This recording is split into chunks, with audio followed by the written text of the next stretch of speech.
ध्यान के बारे में एक प्रश्न है जो बार बार पूछा गया है कि ध्यान में देवताओं के दर्शन होते हैं या समाधिस्थ गुरुओं के दर्शन होते हैं। कई लोगों ने प्रश्न किया है कि आपके दर्शन भी होते हैं, तो क्या ये सही है? कई लोगों ने प्रश्न किया है लेकिन आपके दर्शन अभी तक नहीं होते हैं, तो क्या ये सही है? तो ये प्रश्न है।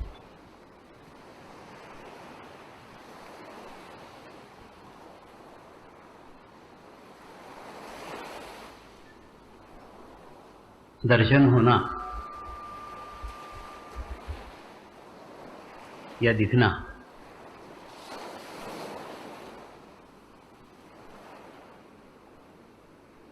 दोनों ही प्रक्रिया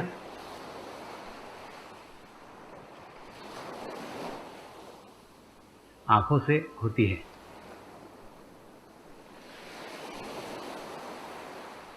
और आंखों का संबंध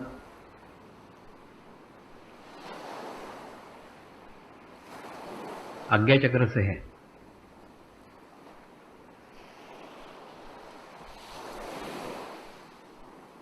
यानी हमको कोई समाधिस्थ गुरु दिख रहे हैं,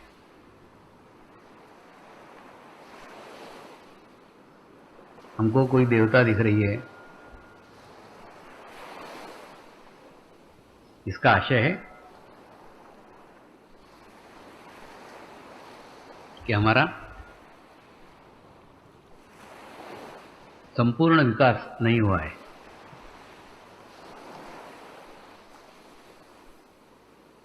क्योंकि आज्ञा चक्र पे हमें वो दिख रहा है जो हमने हमारे चित्त में बिठाया हुआ है। ये ठीक वैसा ही है जैसे फ्रिज में आपने अगर ब्रेड रखी है तो आपको ब्रेड दिखेगी। फ्रिज में अगर आपने मक्खन रखा है तो आपको मक्खन दिखेगा। ठीक उसी प्रकार से अगर आपको कोई देवता दिखते हैं तो देवता आपने आपके चित्त में बिठाए हुए हैं। सिर्फ आपका देवस्थान जागृत हो गया तो वहां पे रखी हुई देवता के आपको दर्शन हो गए।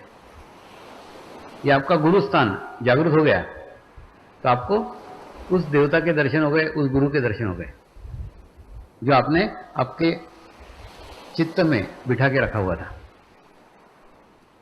लेकिन हम पूर्णत्व तक नहीं पहुंचे हैं, सहस्त्रार तक नहीं पहुंचे हैं। और सहस्त्रार पर पहुंच जाने के बाद हमको कोई दर्शन नहीं होते, होती है सिर्फ अनुभूति, होते हैं सिर्फ वाइब्रेशंस, होता है सिर्फ चैतन्य।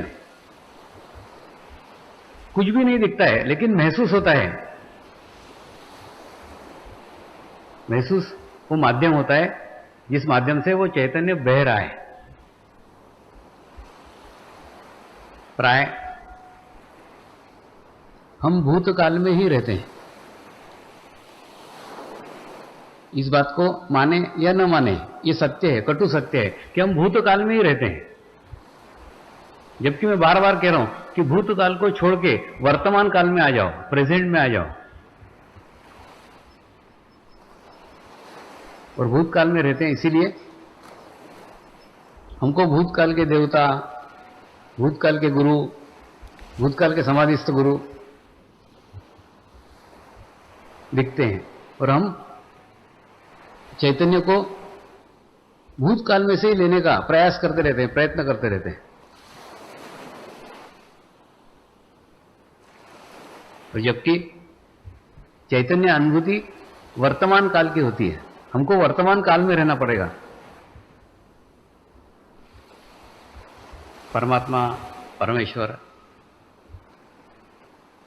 अविनाशी है, वो कल भी था, आज भी है और कल भी रहेगा।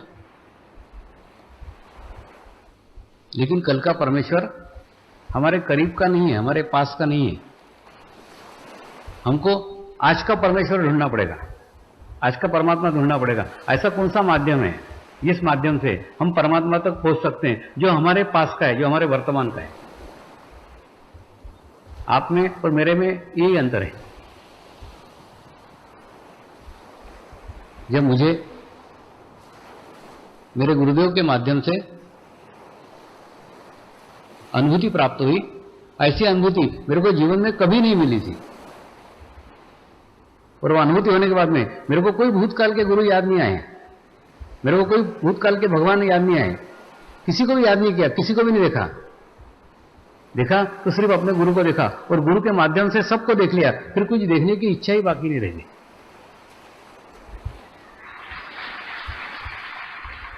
और एक सामान्य से दिखने वाले मनुष्य को, एक सामान्य से दिखने वाले शरीर को, ये जानते हुए कि ये परमात्मा नहीं है, ये परमेश्वर नहीं है, ये सामान्य शरीर है, लेकिन उसी शरीर को अपना सर्वस्व मान लिया, उसको परमात्मा मान लिया, क्योंकि परमात्मा मेरे को उस माध्यम से मिला था, तो मेरे लिए वही परमात्मा हो गए।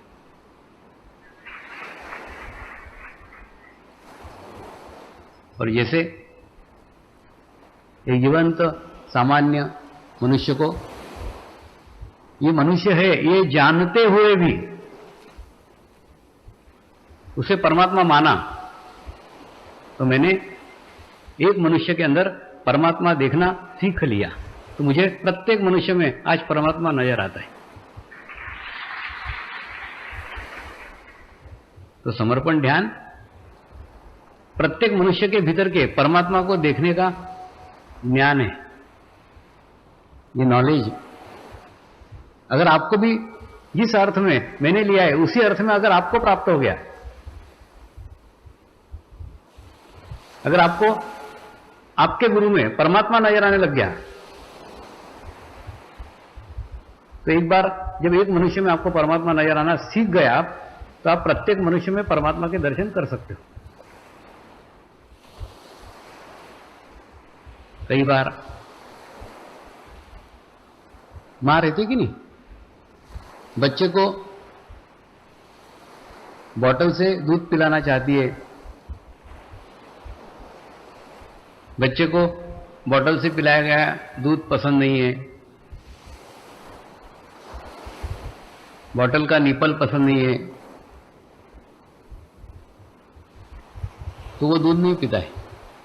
तो मां क्या करती, उसको भूखा रहने देती क्या? नहीं रहने देती, वो दूसरा मार्ग अवलंब करती है, दूसरा रास्ता अवलंब करती है। वो बॉटल की जगह उसको चम्मच से पिलाना चालू करती है। क्यों? क्योंकि उसमें उसको चूसना नहीं पड़ता, सीधा चम्मच मुंह में डाला, सिर्फ निगलना पड़ता है। ठीक इसी प्रकार से मैं भी जाने अनजाने में ये सब कुछ करते रहता हूं।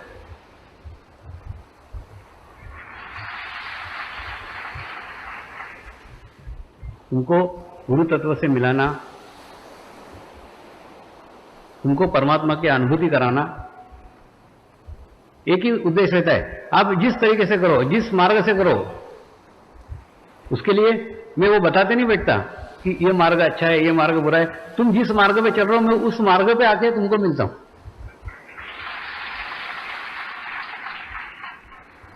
आज एक और रहस्य आपके सामने खुला कर रहा हूं। कई बार आपने महाशिविर अटेंड किए होंगे। महाशिविर में आज्ञा चक्र वाले दिन मैं सब साधकों को बोलता हूं, आज शिरडी के साईं बाबा की अनुभूति होने वाली है। तो वास्तव में ध्यान के बाद में सब साधकों को शिरडी के साईं बाबा की अनुभूति होती है।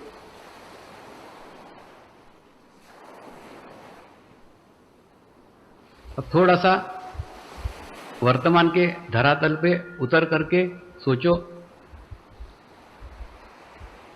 शिरडी के साईं बाबा वहां विद्यमान रहते हैं क्या? नहीं। वहां उनका फोटो रहता है क्या? नहीं। वहां उनकी मूर्ति रहती है क्या? नहीं। ऐसा कोई माध्यम नहीं है जिस माध्यम से शिरडी के साईं बाबा की आपको अनुभूति है। ऐसा कोई भी अनुभूति का माध्यम वहां नहीं रहता।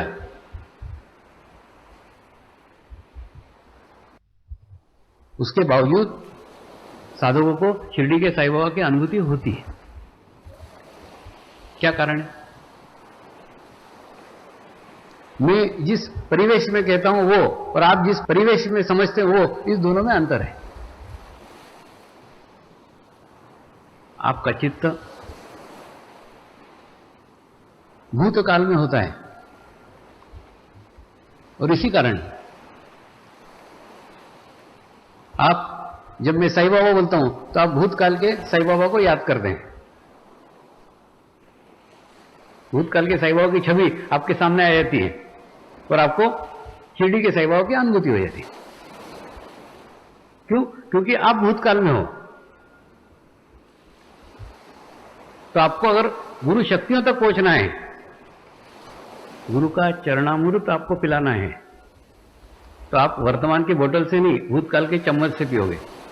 तो आप किसी भी माध्यम से पियो, मैं सिर्फ पिलाना चाहता हूं। वास्तव में तुम्हारे साईं बाबा और मेरे साईं बाबा में अंतर है। तुम्हारे साईं बाबा का अर्थ शरीर से है, मेरा साईं बाबा का अर्थ है साईं यानी साक्षात ईश्वर जो वर्तमान में प्रेजेंट है, जो कल भी था, आज भी है और कल भी रहेगा। लेकिन उस चैतन्य को, उस गुरु शक्तियों को, उन गुरु शक्तियों के अमृत को आप पहचानते नहीं है, क्योंकि आप प्रेजेंट में नहीं है। आपका चित्त भूतकाल में है, इसलिए भूतकाल के माध्यम से आप उसको पहचान पाते हैं, वर्तमान काल के अमृत से नहीं पहचान पाते। और मेरा उद्देश्य है आप उसको मिलो, आप उसको जानो, आप उसको पहचानो, आप उसको ग्रहण करो। आप भूतकाल के माध्यम से ग्रहण करो, भूतकाल के माध्यम से बताता हूं। वास्तव में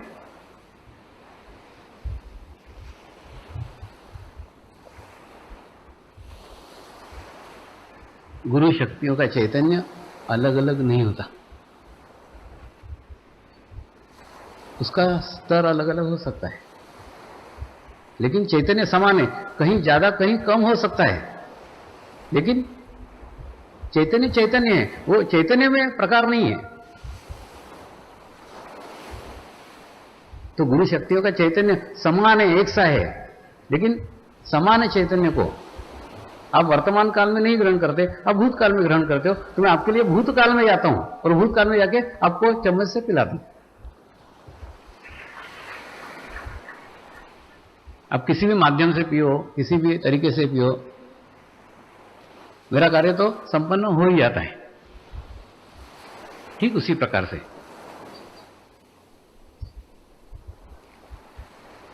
आपको कोई भी दिखता है तो वो भूतकाल का ही होगा, और भूतकाल का है इसका मतलब हम भूतकाल में, और हम भूतकाल में इसका मतलब हम आज्ञा चक्र तक पहुंचे, हम पूर्ण विकसित नहीं हुए, और पूर्ण विकसित नहीं हुए, इसीलिए हमको वर्तमान काल की अनुभूति भूतकाल के माध्यम से ग्रहण करना पड़ रही है।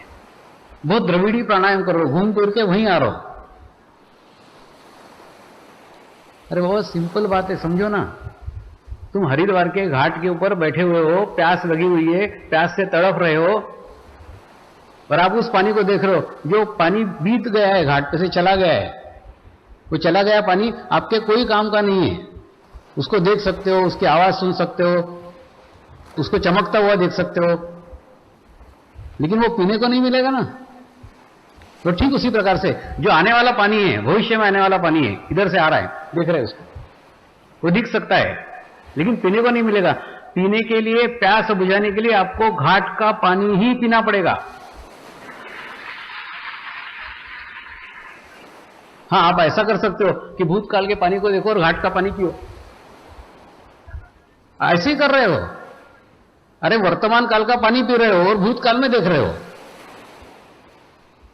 या वर्तमान काल का पानी पी रहे हो और भविष्य काल में देख रहे हो। तो वर्तमान पानी का आस्वाद नहीं आएगा, वर्तमान पानी के टेस्ट नहीं आएगी। पी लो, पी लिया, उसका प्रभाव नहीं आएगा, उसका इफेक्ट नहीं आएगा, प्यास से संतुष्टि नहीं होगी, तृप्ति नहीं होगी। जैसे खाना खाने बैठते हो कि नहीं, तो खाना खाते समय पूरा अगर ध्यान से एकाग्रता से खाना खा रहे हो तो खाने का स्वाद आ सकता है, टेस्ट आ सकता है। ये तो कोई टेंशन में खा रहे हो, कोई तनाव में खा रहे हो, हड़बड़ में खा रहे हो, खाना खा लिया, खूब खा लिया, पेट भी नहीं भरा और स्वाद भी नहीं आया, तो तुम्हारी प्यास ऐसी है, जो प्यास बुझाते हो उसके बावजूद भी प्यास नहीं बुझती, पी रहे हो पी रहे हो पी रहे हो, लेकिन प्यास ही नहीं बुझती, क्योंकि पानी के ऊपर चित्त ही नहीं है। तो मैंने जब किसी जीवंत गुरु से अनुभूति को प्राप्त किया, जब किसी जीवंत गुरु से अनुभव को प्राप्त किया, उस समय कोई भूतकाल का गुरु याद नहीं किया, कोई भूतकाल का भगवान नहीं याद किया, उसी के अंदर भगवान देखा, और उसके अंदर भगवान देखने से भगवान के मैं ज्यादा करीब पहुंच सका, ज्यादा पास पहुंच सका, अपने ही जीवन में एक समाधान को प्राप्त कर सका कि मैंने मेरे जीवन में परमात्मा को प्राप्त कर लिया, अब पाने के लिए कुछ बाकी नहीं रह गया। तो ऐसी प्राप्ति आप सबको हो, और आपके अंदर भी भाव हो जाए कि मैंने परमात्मा को पा लिया, मैंने परमेश्वर को पा लिया। ये तृप्ति, ये एक आध्यात्मिक तृप्ति है। ये आध्यात्मिक तृप्ति जब तक नहीं होगी तब तक आध्यात्मिक प्रगति संभव ही नहीं है। अतृप्त आदमी की कभी प्रोग्रेस नहीं हो सकती, नाभि चक्र पे फंसा रहेगा। सबसे पहले आपको समाधान को प्राप्त करना पड़ेगा, खोजना, भटकना, ढूंढना सब बंद हो जाना चाहिए। ऐसा जब मेरे साथ हुआ, एक समाधान को प्राप्त हुआ कि मैंने परमात्मा को पा लिया, मैंने परमेश्वर को पा लिया, आंखें बंद हो गई, सारा चित्त अंदर की ओर चला गया, और फिर भीतर की यात्रा शुरू हुई, अंदर की यात्रा शुरू हुई, और फिर जाना कि परमात्मा मेरे ही अंदर बैठा हुआ है, मेरे ही अंदर है। ऐसी आप सबको आत्मिक समाधान प्राप्त हो, आप सबको तृप्ति हो कि आपने परमेश्वर को पा लिया है, आपने परमात्मा को पा लिया है, और फिर पा लेने के बाद दर्शन की, देखने की कोई अभिलाषा ही नहीं रहती, आंखें बंद हो जाती है,